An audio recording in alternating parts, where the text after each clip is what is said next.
Hey there! Welcome back to our YouTube channel. Today we're going to show you a simple yet useful tip on how to hide starred emails in the label list on Gmail on your PC thanks to the new update. Let's get started. First, open Gmail on your PC by visiting gmail.com.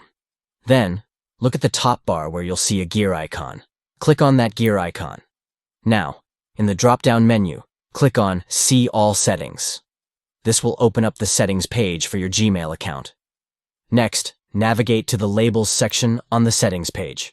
Here, you'll find a list of all the labels used in your Gmail account. Scroll through the list until you find the Starred label. Click on it to expand the options available for that label. Finally, look for the option to hide the starred label in the label list.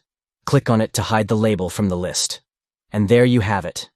A quick and easy way to hide starred emails in the label list on Gmail on your PC. We hope you found this tutorial helpful. Don't forget to like and subscribe for more tips and tricks. Thanks for watching.